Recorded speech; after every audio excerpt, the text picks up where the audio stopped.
आप लोगों ने हमेशा ये बात सुना होगा कि जो भारत का सबसे गरीब राज्य है वो यूपी बिहार है, खासकर बिहार है। और आप लोगों ने साथ ही साथ यह भी सुना होगा कि जो भारत का सबसे अमीर राज्य है वो है महाराष्ट्र, और डेवलपमेंट में काफ़ी आगे है। वो एजुकेशन सिस्टम भी काफ़ी अच्छा है महाराष्ट्र का, और उसका सबसे बड़ा वजह मैं आप लोगों से बताने वाला हूँ। वैसे तो इसके कई सारे वजह हैं, बट मुझे जितना समझ में आता है, मुझे जितना पता है, मैं उतना ही बताऊँगा।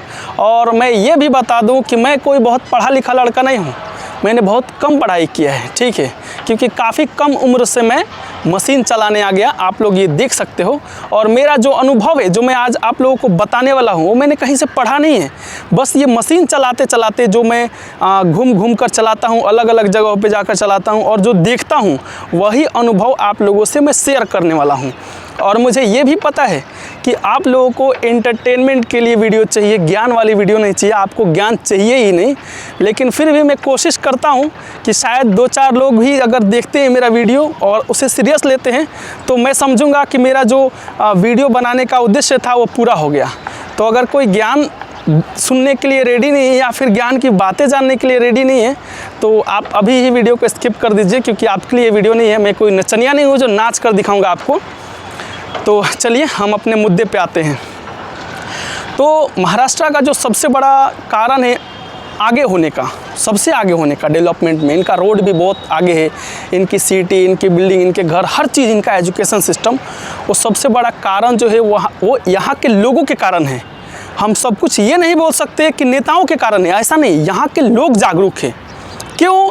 क्योंकि जब मैं रोड बनाने जाता हूँ इस मशीन से, जब मैं किसी ब्रिज का फुटिंग निकालता हूँ, तो उस ब्रिज के पास 10 लोग पहुँच जाते हैं, और वो वहाँ पे बोलते हैं कि ड्राइंग दिखाओ, ड्राइंग में क्या लिखा है, कितने दूरी पे सलिया यानी कि रॉड डालने का लिखा हुआ है, कितने mm का रॉड लिखा है। अगर उसमें थोड़ी भी दूरी कम ज़्यादा होती है तो उसका सवाल किया जाता है कॉन्ट्रैक्टर से, उस काम को वहीं पर बंद करा दिए जाते हैं। मैंने खुद ये देखा है, अगर हमारी मशीन से थोड़ी भी रोड की चौड़ाई कम निकाली गई है, साइड में नाला नहीं है, तो मशीन बंद करा दिया जाता है, यहाँ के लोग करा देते हैं। लेकिन वही हमारे यूपी बिहार में कितना ही करप्शन होता है, कोई पूछने नहीं जाता है।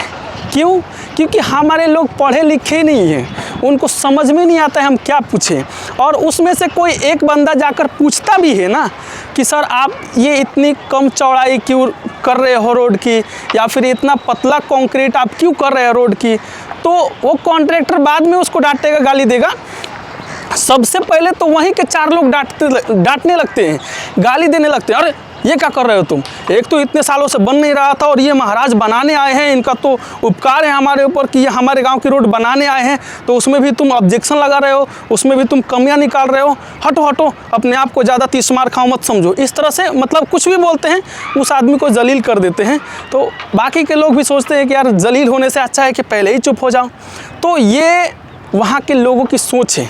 अरे वो कॉन्ट्रैक्टर अगर बना रहा है, वो मुखिया जी बना रहे हैं, प्रधान बना रहे हैं, वो क्या अपने बाप के पैसे से बना रहे हैं कि सरकार ने फंड दिया है हमारे गांव के रोड को बेहतर करने के लिए। लेकिन तुम जैसे चूतिए लोगों के कारण हमारे यहाँ करप्शन बढ़ता ही जा रहा है, यूपी बिहार में बढ़ता ही जा रहा है। अनपढ़ हो, जाहिलो, तुम लोगों को आता है सिर्फ बच्चे पैदा करना।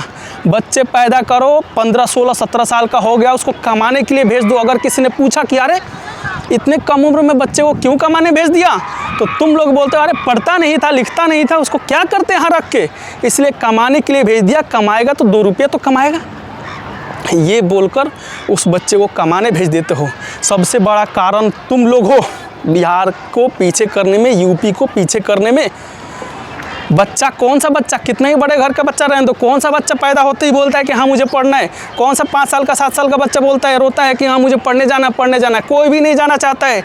उनके माँ बाप की ये रिस्पॉन्सिबिलिटी बनती है कि वो मारे डांटे कुछ भी करे, बट बच्चे को पढ़ाए, बच्चे को मजबूर कर दे पढ़ने पर।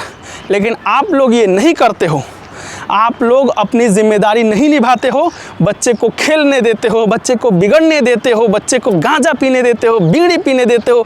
10-10 साल के बच्चे सिगरेट पी रहे हैं, और लास्ट में आप लोग बोलते हो बच्चा बिगड़ गया था, कुछ करता नहीं था, पढ़ता नहीं था, इसीलिए उसको कमाने के लिए भेज दिया, और ऐसी बिल्डिंगों में और ऐसी गाड़ी वीड़ी चलाने के लिए आप लोग भेज देते हो। ठीक है, वहीं से बच्चे की भविष्य ख़त्म होती है और बच्चे के भविष्य के साथ यूपी बिहार के युवाओं की, लोगों की ज़िंदगी भी ख़राब हो जाती है, भविष्य ख़राब हो जाता है। तो ये कारण है यूपी बिहार के पीछे होने का। स्कूलों में भी काफ़ी सारे करप्शन चलते हैं, कोई टीचर से सवाल करने नहीं जाता है, यह भी एक कारण है। वो लोग अच्छे से नहीं पढ़ाते हैं, आप लोग पूछते भी नहीं हो कि मेरे बच्चे ने आज क्या पढ़ा है, उसका नोटबुक चेक नहीं करते हो। आप कैसे चेक करोगे? आप खुद ही जाहिल हो, आप क्या चेक करोगे? हाँ, यही कारण है कि यूपी बिहार पीछे है। जातिवाद है, वोट देते हैं जाति के नाम पर, मुर्गा दारू के नाम पे। अरे तुमसे ज़्यादा वोट की कीमत यहाँ है।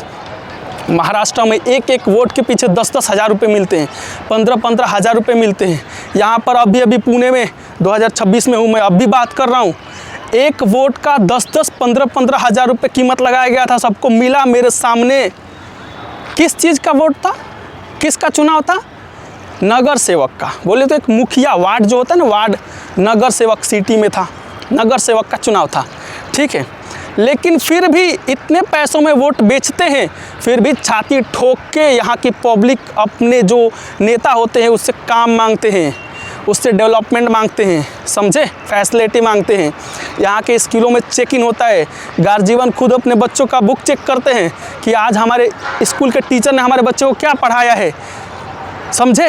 यही कारण है कि महाराष्ट्र इतना आगे है और यही सब कारण है जो अभी पहले मैंने बताया कि यूपी बिहार इतना पीछे है, समझ गया। इससे ज़्यादा तो मुझे कुछ ज़्यादा नहीं पता है, क्योंकि मैं कोई बहुत पढ़ा लिखा ज्ञानी आदमी नहीं हूँ। जो मैंने देखा है वही बता रहा हूँ। यही कारण है दोस्त, आप पहले खुद जागरूक हो जाइए। जातिवाद यहाँ पर भी है यार, मैं खुद देखता हूँ, जातिवाद यहाँ पर भी है, बिहार में भी है। और मुझे नहीं लगता कि भारत का ऐसा कोई देश होगा जहाँ पर जातिवाद नहीं है। हर व्यक्ति अपने जाति के नेता को वोट दे रहा है, पैसों पे वोट दे रहा है, किसी ना किसी कारण से, यानी अपने स्वार्थ से ही वोट दे रहा है, लेकिन फिर भी सबसे पहले डेवलपमेंट को ध्यान में रखता है, समझे। कुछ तो जागरूक हो जाओ, पढ़ो लिखो, बच्चों को पढ़ाओ। मैं तो खैर बहुत कम पढ़ा लिखा हूँ, कोशिश करूंगा कि अपने आने वाली पीढ़ी को किसी का टॉयलेट साफ़ करना पड़े तो टॉयलेट साफ़ करूंगा। ये मशीन चलाने को नहीं मिला तो टॉयलेट साफ़ करके अपने बच्चों को एक अच्छी नॉलेज दूंगा, अच्छा एजुकेशन दूंगा, ताकि वो मेरे जैसा, या जो अभी यूपी बिहार के लोग हैं, गंवार जाहिल लोग, जिनके वजह से अभी हम भिखमंगे कहाते हैं, भिखमंगे भैया लोग, भिखमंगे। और मैं एक्सेप्ट करता हूँ इस बात को, दीपक यादव एक्सेप्ट करता है कि हाँ हम भिखमंगे हैं, हमारी औकात इतनी ही है। तो चलिए इस वीडियो को यहीं पर ख़त्म करता हूँ। उम्मीद है कि आप लोग समझ गए होंगे कि मेरा मुद्दा जो था उसे अच्छे से समझ गए होंगे। ध्यान दीजिए।